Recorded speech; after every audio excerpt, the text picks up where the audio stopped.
Everest मेरी शिखर यात्रा। Everest, my journey to the summit.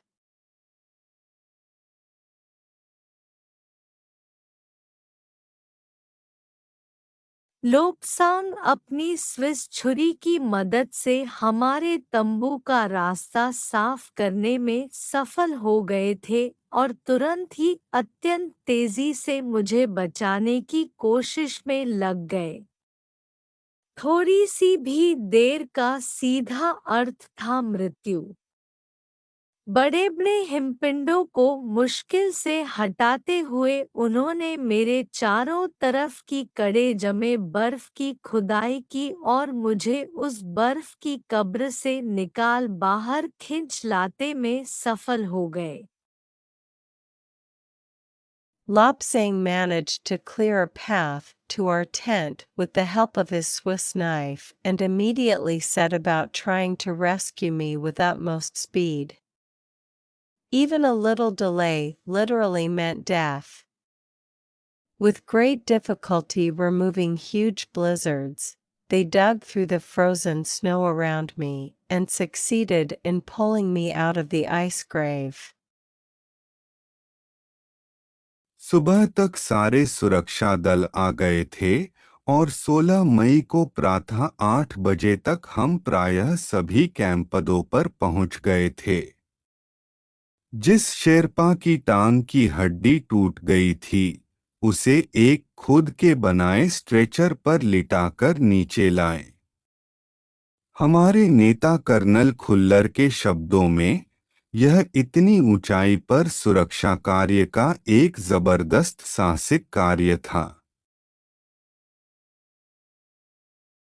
By morning all the security teams had arrived and by 8 a.m. on May 16th almost all of us had reached Camp 2.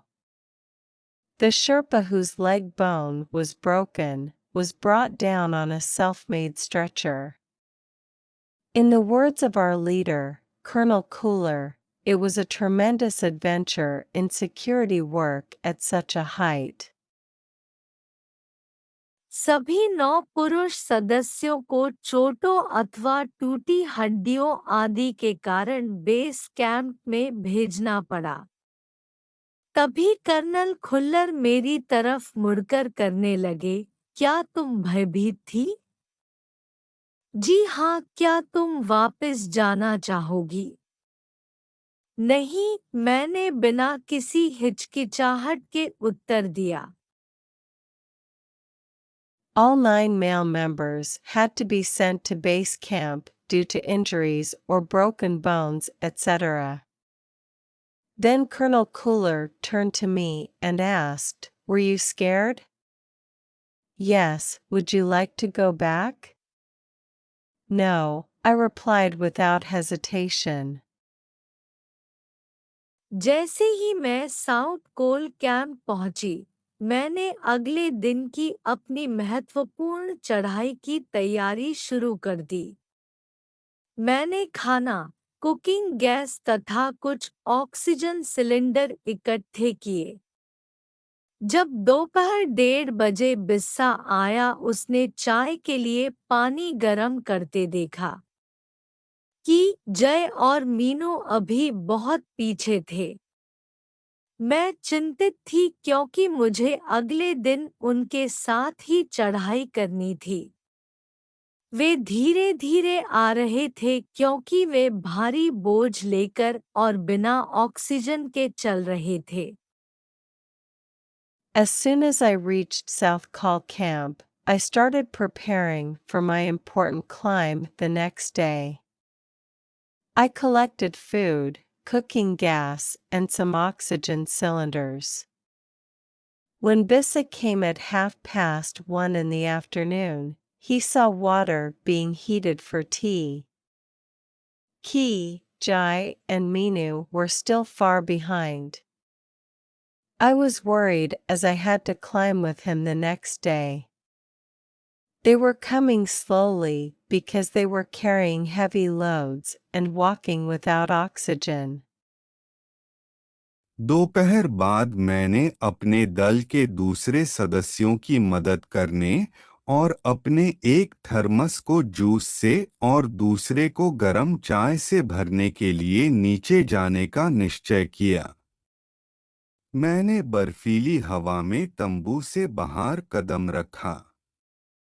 जैसे ही मैं camp क्षेत्र से बाहर आ रही थी, मेरी मुलाकात मीनू से हुई कि और जय अभी कुछ पीछे थे। मुझे जय जेनेवास पर की चोटी के ठीक नीचे मिला।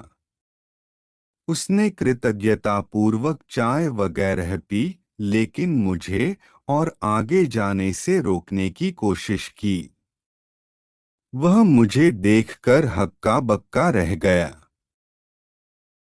Later in the afternoon, I decided to go downstairs to help the other members of my party and fill one of my thermoses with juice and the other with hot tea. I stepped out of the tent into the icy wind. As I was coming out of the camp area, I met Minu. He and Jai were still a little behind. I found Jay just below the top of the Geneva spur. He gratefully offered tea and so on, but tried to dissuade me from going any further. He was stunned to see me. तुमने इतनी बड़ी जोखिम क्यों ली बचेंद्री? मैंने उसे दृढ़तापूर्वक कहा। मैं भी औरों की तरह एक पर्वतारोही हूँ, इसलिए इस दल में आई हूँ। शारीरिक रूप से मैं ठीक हूँ, इसलिए मुझे अपने दल के सदस्यों की मदद क्यों नहीं करनी चाहिए? कि हंसा और उसने पेय पदार्थ से प्यास बुझाई, लेकिन उसने मुझे अपना किट ले जाने नहीं दिया। Why did you take such a big risk? I told him firmly, I am a climber like everyone else, that's why I have joined this team. Physically, I am fine. So why shouldn't I help my team members? I laughed and took a drink. Quenched my thirst, but he didn't let me take my kit. थोड़ी देर बाद South Col camp से ल्हादू और बिस्सा हमें मिलने नीचे उतर आए और हम सब साउथ कोल पर जैसी भी सुरक्षा और आराम की जगह उपलब्ध थी, उस पर लौट आए। साउथ कोल पृथ्वी पर बहुत अधिक कठोर जगह के नाम से प्रसिद्ध है। After a while, Ledoux and Bissa came down to meet us from South Cole Camp. And we all returned to whatever place of safety and comfort was available on South Colonel. South Col is famous as the harshest place on earth. अगले दिन मैं सुबह 4 बजे उठ गई, बर्फ पिघलाया और चाय बनाई, कुछ बिस्कुट और आधी चॉकलेट का हल्का नाश्ता करने के बाद मैं लगभग 5:30 बजे अपने तंबू से निकल पड़ी। अंगदोर्जी बाहर खड़ा था और कोई आसपास नहीं था। The next day I got up at 4 in the morning, melted ice and made tea, had a light breakfast of some biscuits and half a chocolate. I left my tent at about 5:30. Engadorji was standing outside, and no one was around. अंगदोर्जी बिना oxygen के ही चढ़ाई करने वाला था, लेकिन इसके कारण उसके पैर ठंडे पड़ जाते थे। इसलिए वह ऊंचाई पर लंबे समय तक खुले में और रात्रि में शिखर कैंप पर नहीं जाना चाहता था। इसलिए उसे या तो उसी दिन चोटी तक चढ़कर साउथ कोल पर वापस आ जाता था अथवा उसने प्रयास को छोड़ देना था। Angdorji was about to climb without oxygen. But due to this, his feet used to go cold. So, he did not want to go to the summit camp for a long time at high altitude in the open and at night. So, he had to either climb to the summit and return to the South Col on the same day or abandon the attempt. वह तुरंत ही चढ़ाई शुरू करना चाहता था और उसने मुझसे पूछा, क्या मैं उसके साथ जाना चाहूंगी? एक ही दिन में साउथ कोल से चोटी तक जाना और वापस आना बहुत कठिन और श्रमसाध्य होगा। इसके अलावा यदि अंगदोर्जी के पैर ठंडी पड़ गए तो उसके लौटकर आने का भी जोखिम था। मुझे फिर भी अंगदोर्जी पर विश्वास था और साथ-साथ मैं आरोहण की क्षमता और कर्मठता के बारे में भी आश्वस्त थी। अन्य कोई भी व्यक्ति इस समय साथ चलने के लिए तैयार नहीं था। He wanted to start climbing immediately, and he asked me, would I like to go with him? It would be very difficult and laborious to go from South Col to the summit and back in a single day. Apart from this, if Angkadorji's feet got cold, then there was also a risk of his coming back. I still had faith in Angdorji, and at the same time I was sure about the labor and diligence of Arahan. No one else was ready to go along at this time. सुबह 6:20 पर जब अंगदोरजी और मैं South Col से बाहर आ निकले तो दिन ऊपर चढ़ाया था। हल्की हल्की हवा चल रही थी, लेकिन ठंड भी बहुत अधिक थी। मैं अपने आरोही उपस्कर में काफी सुरक्षित और गर्म थी। हमने बगैर रस्सी के ही चढ़ाई की। अंगदोरजी एक निश्चित गति से ऊपर चढ़ते गए और मुझे भी उनके साथ चलने में कोई कठिनाई नहीं हुई। When Angdorji and I came out of South Col at 6:20 in the morning, the day was rising. Light wind was blowing, but it was very cold. I was quite safe and warm in my climbing equipment. We climbed without a rope. Angkadorji went up at a steady pace, and I had no difficulty in keeping up with him.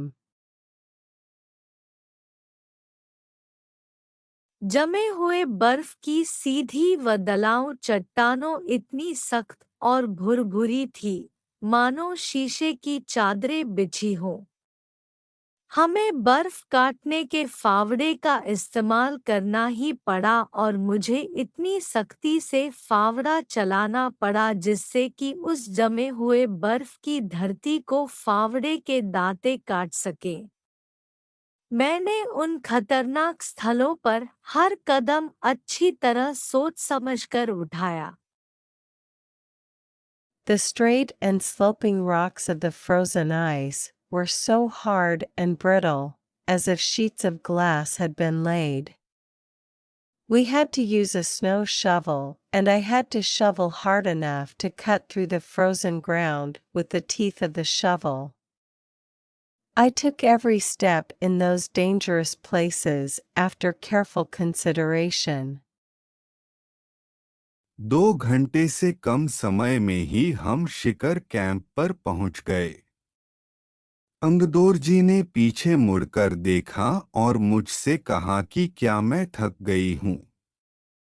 मैंने जवाब दिया, नहीं, जिसे सुनकर वे बहुत अधिक आश्चर्यचकित और आनंदित हुए। उन्होंने कहा कि पहले वाले दल ने शिखर कैंप पर पहुंचने में 4 घंटे लगाए थे और यदि हम इसी गति से चलते रहे तो हम शिखर पर दोपहर 1 बजे पहुंच जाएंगे। In less than 2 hours we reached the summit camp. Angdorji looked back and asked me whether I was tired. I replied, no, to which they were mostly surprised and delighted. He said that the earlier party had taken 4 hours to reach the summit camp, and if we continue at this pace, we would reach the summit at 1 o'clock in the afternoon. लाटू हमारे पीछे पीछे आ रहा था और जब हम दक्षिणी शिखर के नीचे आराम कर रहे थे, वह हमारे पास पहुंच गया। थोड़ी थोड़ी चाय पीने के बाद हमने फिर चढ़ाई शुरू की। लाटू एक नायलॉन की रस्सी लाया था, इसलिए अंगदोरजी और मैं रस्सी के सहारे चढ़े, जबकि लाटू एक हाथ से रस्सी पकड़े हुए बीच में चला। लाटू ने ध्यान दिया कि मैं ऊंचाइयां के लिए सामान्यतः आवश्यक 4 लीटर ऑक्सीजन की अपेक्षा लगभग 2.5 लीटर ऑक्सीजन प्रति मिनट की दर से लेकर चढ़ रही थी। मेरे रेगुलेटर पर जैसे ही उसने ऑक्सीजन की आपूर्ति बढ़ाई, मुझे महसूस हुआ कि सपाट और कठिन चढ़ाई भी अब आसान लग रही थी। Latu was following us, and when we were resting under the south peak, he caught up with us. After drinking some tea, we started climbing again.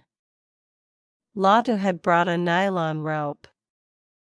So Angdorji and I climbed up with the help of the rope, while Latu walked in the middle holding the rope with one hand. Latu noted that I was ascending at a rate of about 2 liters of oxygen per minute, rather than the 4 liters normally required for high altitudes. As he increased the oxygen supply on my regulator, I felt flat and hard. Even the climb seemed easy now. दक्षिणी शिखर के ऊपर हवा की गति बढ़ गई थी। उस ऊंचाई पर तेज हवा के झोंके भुरभुरे बर्फ के कणों को चारों तरफ उड़ा रहे थे, जिससे दृश्यता शून्य तक आ गई थी। अनेक बार देखा कि केवल थोड़ी दूर के बाद कोई ऊंची चढ़ाई नहीं है। दलान एकदम सीधा नीचे गया है। The wind speed had increased over the south summit. At that height, strong wind gusts were blowing loose snow particles all around, due to which the visibility came down to 0. Saw many times that there is no high climb after only a short distance. The hallway goes straight down. मेरी सांस मानो रुक गई थी। मुझे विचार कौंधा की सफलता बहुत नजदीक है। 23 मार्च 1984 के दिन दोपहर के 1:07 पर मैं एवरेस्ट की चोटी पर खड़ी थी। एवरेस्ट की चोटी पर पहुंचने वाले मैं प्रथम भारतीय महिला थी। My breath had stopped. The thought struck me that success was very near. On March 23, 1984, at 1:07 in the afternoon, I was standing on the top of Everest. I was the first Indian woman to reach the summit of Everest. Everest शंकु की चोटी पर इतनी जगह नहीं थी कि 2 व्यक्ति साथ-साथ खड़े हो सकें। चारों तरफ हजारों मीटर लंबी सीधी ढलान को देखते हुए हमारे सामने प्रश्न सुरक्षा का था। हमने पहले बर्फ के फावड़े से बर्फ की खुदाई कर अपने आप को सुरक्षित रूप से स्थिर किया। इसके बाद मैं अपने घुटनों के बल बैठी, बर्फ पर अपने माथे को लगाकर मैंने सागर माथे के ताज का चुम्बन लिया। बिना उठी ही मैंने अपने थैले से दुर्गा माँ का चित्र और हनुमान चालीसा निकाला। मैंने इनको अपने साथ लिए लाल कपड़े में लपेटा, छोटी सी पूजा अर्चना की और इनको बर्फ में दबा दिया। आनंद के इस क्षण में मुझे अपने माता पिता का ध्यान आया। There was not enough space at the top of the Everest cone for two people to stand side by side. Looking at thousands of meters long straight corridor all around, the question before us was of security. We first anchored ourselves securely by digging through the snow with a snow shovel. After this, I knelt down, pressed my forehead to the snow, and kissed the crown of Sagarmathe. Without getting up, I took out the picture of Ma Durga and Hanuman Chalisa from my bag. I wrapped them in a red cloth with me, performed a small prayer, and buried them in the snow. In this refuge of bliss, I thought of my parents.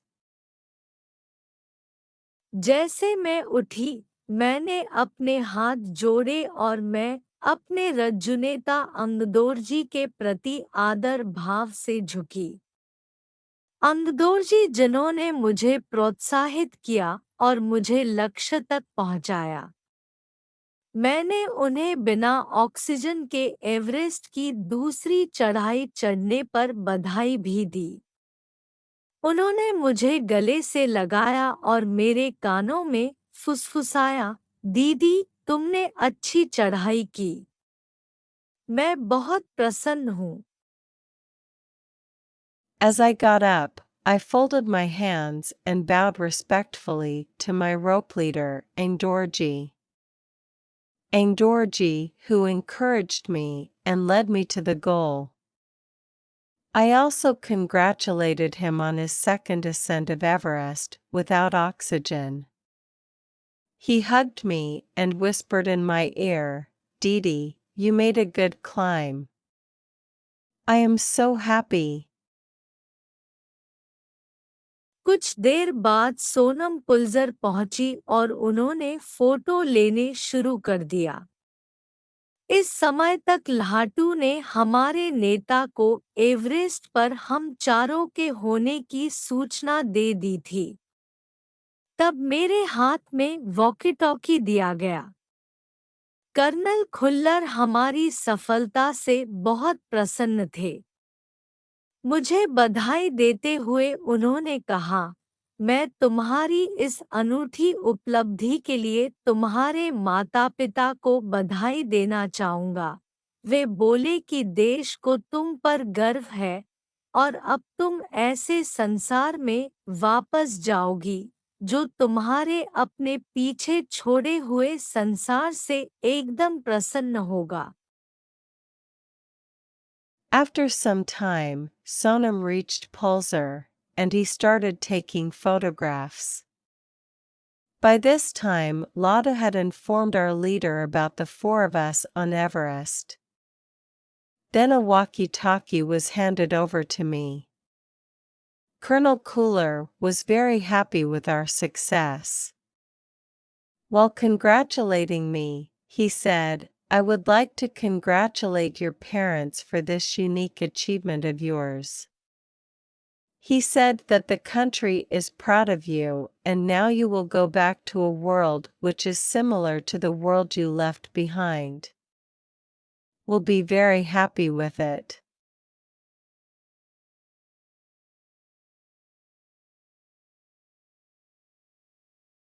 If you like this video, please like, share and subscribe. अगर आपको यह video पसंद आए तो कृपया like, share और subscribe करें। कृपया वीडियो को कई बार सुनें जब तक कि आप वीडियो के साथ साथ पाठ को धारा प्रवाह ढंग से सुनाने में सक्षम न हो जाएं। यदि आवश्यक हो तो कृपया वीडियो में सेटिंग्स पर जाएं और प्लेबैक गति कम करें। Please listen to the video many times until you are able to narrate the lesson fluently along with the video. If required, please go to Settings in the video and reduce playback speed.